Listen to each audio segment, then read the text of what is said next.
So today I want to talk about a word that I do not use very often in my daily life. And I want to talk a little bit about my relationship with this concept and why I am using it more carefully, over the years. And that word is normal. The word itself, actually, the etymology of the word, when we look at its journey, it comes to us from Latin. Basically, what it means is a carpenter's square. And this is an instrument used to measure, to make sure that things are at the right angle and they're fitting a pattern. And what's interesting for me is that the original meaning of the word has nothing to do with people. It's about things, it's about measurements, it's about something much more concrete and related to crafts that we're talking about. But over the years, over the centuries, the word normal changed its meaning. And then we started to use it in reference to people. And we started saying, well, some people are normal, some people are not. And it became a very divisive word. So this usage of the word is quite problematic.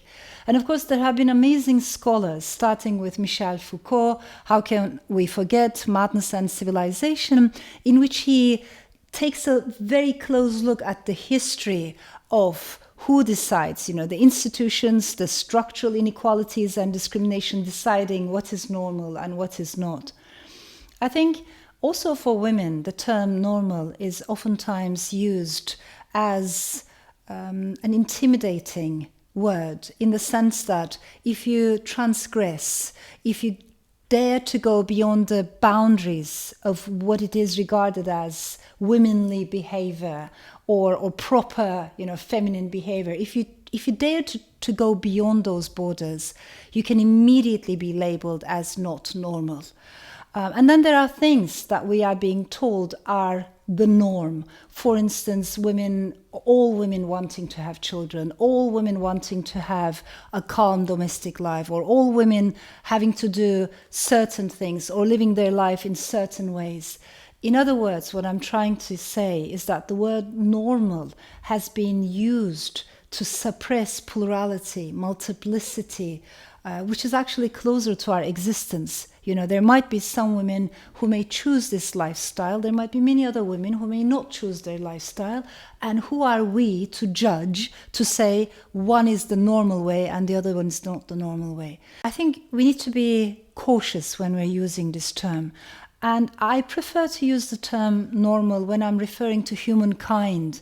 For instance, in sentences such as, it's normal to feel down sometimes.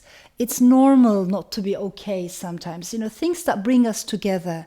But if it refers to a group, to an identity, to a subculture, to a minority, to label people, we need to be very careful about how harmful and how wrong then the word itself is. So to bring us together, yes, but in other contexts, I don't like the term.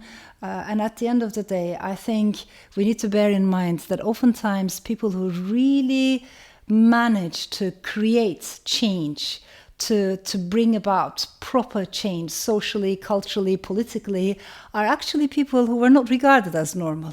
People who dared to be labeled as not normal. These were the people who, dared to stand out and to make their voices heard. So as women, we have been told so many times to behave. We have been told that well-behaved women are the pillar of the society. This has been the case with many religious teachings, conservative, ultra-conservative teachings.